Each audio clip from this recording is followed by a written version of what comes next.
అందమైన దీవులకు అడ్డాగా ఉన్న న్యూజిలాండ్ ఆర్థిక సంక్షోభంలో కొట్టుమిట్టాడుతోందా? న్యూజిలాండ్ నుండి విదేశీయులంతా వెనక్కొచ్చేస్తున్నారా?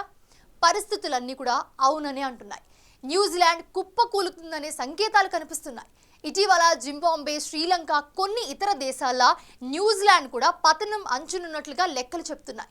ఇంతకీ న్యూజిలాండ్లో ఎందుకు ఈ సిచ్యువేషన్ వచ్చింది? Let's focus.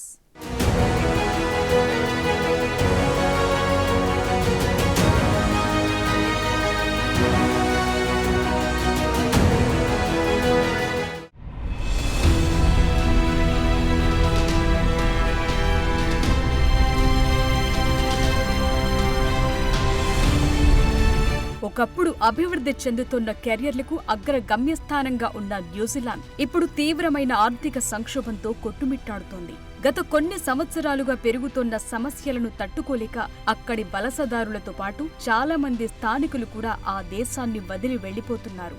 నిరుద్యోగం పెరగటం, వడ్డీ రేట్లు ఎక్కువగా ఉండటం, ఆర్థిక వృద్ధి బలహీనపడిన కారణంగా ప్రజలు రికార్డ్ సంఖ్యలో న్యూజిలాండ్ను విడిచిపెడుతున్నారని ప్రభుత్వ గణాంకాలు చెప్తున్నాయి. ఆస్ట్రేలియా, యూకే లాంటి దేశాల్లో ఉద్యోగాలు వెతుక్కోవటానికి క్యూలు కడుతున్నారు. ఈ వలసలు తాత్కాలిక ఉద్యోగులకే పరిమితం కాలేదు.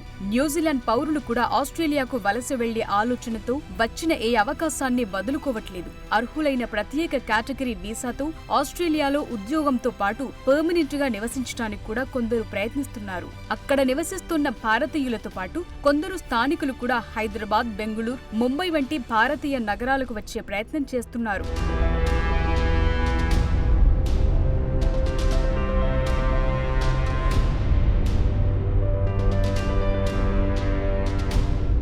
ఆగస్టు నెలలో న్యూజిలాండ్ విడుదల చేసిన గణాంకాల ప్రకారం జూన్ 2024తో ముగిసిన ఆర్థిక సంవత్సరంలో 131,200 మంది న్యూజిలాండ్ను విడిచిపెట్టినట్లు తెలుస్తోంది. ఇందులో 80,200 మంది న్యూజిలాండ్ పౌరులు. ఒక సంవత్సర కాలంలో ఇంత అత్యధికంగా దేశాన్ని విడిచిపెట్టి వెళ్లిన దాఖలాలు ఇంతకు ముందు ఎప్పుడూ నమోదు కాలేదు. 2019 జూన్తో పోలిస్తే దేశాన్ని వదిలి వెళుతున్న వారి సంఖ్య దాదాపు 70% అధికంగా ఉంది. అయితే వీరిలో 1/3 మంది ఆస్ట్రేలియాకు వెళ్లినట్లు డేటా చెప్తోంది. నికర వలసలు, దేశాన్ని వదిలి వెళ్లిపోతున్న వారి సంఖ్య అధిక స్థాయిలో ఉండడంతో పాటు అక్కడి ఆర్థిక వ్యవస్థ కారణంగా న్యూజిలాండ్కు వెళ్లాలనుకునే విదేశీ పౌరుల సంఖ్య కూడా తగ్గుతుందని ఆర్థికవేత్తలు భావిస్తున్నారు. ముఖ్యంగా కరోనా మహమ్మారి విజృంభించిన సమయంలో అప్పటి ప్రభుత్వం కోవిడ్ వ్యాప్తి నిర్వహణలో మెరుగైన ఫలితాలు చూపించింది. దీంతో విదేశాల్లో నివసిస్తోన్న న్యూజిలాండ్ వాసులు అత్యధిక సంఖ్యలో స్వదేశానికి తిరిగొచ్చారు. అయితే ఇందులో 5.3 మిలియన్ల మంది తిరిగి దేశం విడిచి వెళ్లటానికి సిద్ధమయ్యారు. పెరుగుతున్న జీవన వ్యయం, అధిక వడ్డీ రేట్లు, తక్కువ ఉద్యోగ అవకాశాల కారణంగా న్యూజిలాండ్ వాసులు తీవ్ర అసంతృప్తికి లోనయ్యారు.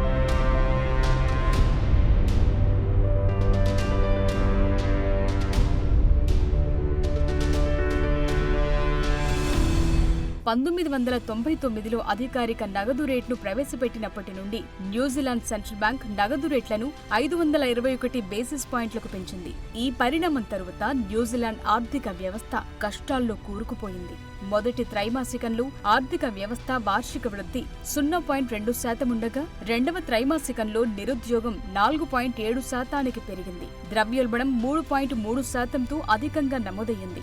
అదే సమయంలో న్యూజిలాండ్ ప్రభుత్వం దేశంలోని పబ్లిక్ సర్వీస్ సేవలను గణనీయంగా తగ్గించింది. దీంతో చాలా మంది నైపుణ్యం కలిగిన ఉద్యోగాలకు ఎసరొచ్చింది. మరోవైపు ఆస్ట్రేలియాలో ఉద్యోగావకాశాలు న్యూజిలాండ్ ప్రజలను ఊరించాయి. నర్సింగ్, పోలీసింగ్, టీచింగ్ వంటి రంగాల్లో అవకాశాలను కల్పిస్తున్న ఆస్ట్రేలియా పునరావాస ప్యాకేజీలను కూడా అందిస్తోంది. ఆస్ట్రేలియాలో ఎక్కడ నైపుణ్య కొరత ఉందో వాటికి న్యూజిలాండ్ వాసులను ఆకర్షిస్తోంది. అందులోనూ న్యూజిలాండ్ వాసులు ఆస్ట్రేలియాలో పనిచేయటానికి ప్రత్యేకంగా వీసాలు కూడా అవసరం లేదు. దీంతో చాలా మంది ఆస్ట్రేలియా బాట పడుతున్నారు. ఇలా వెళుతున్న వారిలో ఎక్కువ మంది 20 నుండి 30 ఏళ్ల వయసున్న యువకులు ఎక్కువగా ఉన్నారు.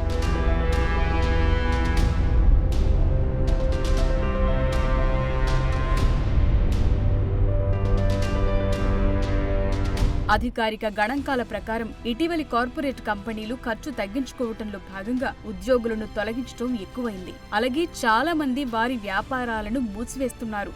దీని కారణంగా 2024 జనవరి జూన్ మధ్య దేశ జనాభాలో 1.5% మంది వెళ్లిపోగా అందులో 0.6% భారతీయులున్నారు. ఈ సంఖ్య నానాటికి పెరగొచ్చనే అంచనాలున్నాయి. అక్రెడిటెడ్ ఎంప్లాయర్ వర్క్ వీసాలున్న వారు కూడా అక్కడి పరిస్థితులకు భయపడి తిరిగి భారతదేశానికి వచ్చేస్తున్నారు. 2-3 దశాబ్దాల క్రితం వెళ్లి అక్కడే స్థిరపడాలని నిర్ణయించుకున్న వారి వ్యాపారాలు సరిగ్గా నడవక తీవ్ర ఇబ్బందులను ఎదుర్కొంటూ స్వదేశబాట పడుతున్నారు. అక్కడి నుండి బయటకొచ్చిన వారిని అడిగితే మునిగిపోయే నావలో ఎన్నాళ్లు ప్రయాణం చేస్తామనే సమాధానమే చెప్తున్నారు. కొంతమంది భారతీయ వలసదారులు ఇప్పటికీ న్యూజిలాండ్లో తమ వ్యాపారాలను కొనసాగిస్తున్నప్పటికీ వాళ్లు కూడా చాలా కాలం పాటు అక్కడ ఉండలేమనే అభిప్రాయాన్నే వ్యక్తం చేస్తున్నారు. ప్రస్తుతమున్న పరిస్థితుల దృష్ట్యా అక్కడ తిరిగి ఉద్యోగాలు మెరుగుపడితే తప్ప మిగిలిన వారు అక్కడ ఉండడానికి ఇష్టపడటం లేదు.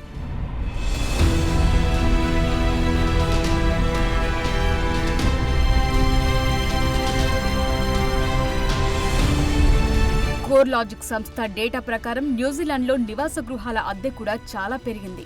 జీతంతో పోల్చితే అద్దెలు, తనఖాలు భారీగా పెరిగాయి. గృహ నిర్వహణ ఖర్చులు దీర్ఘకాలిక సగటు కంటే అధ్వానంగా మారినట్లు తెలుస్తోంది.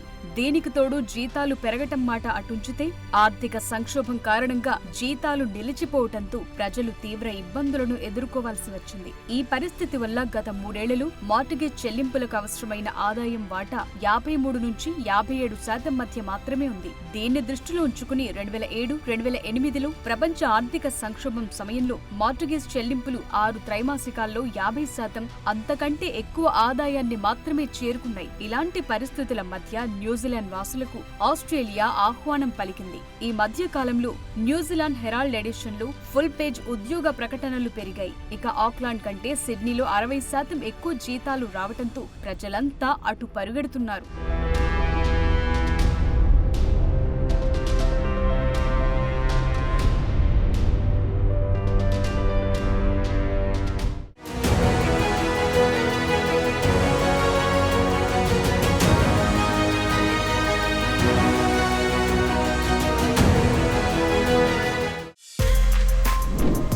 For more videos like this, subscribe Big TV channel.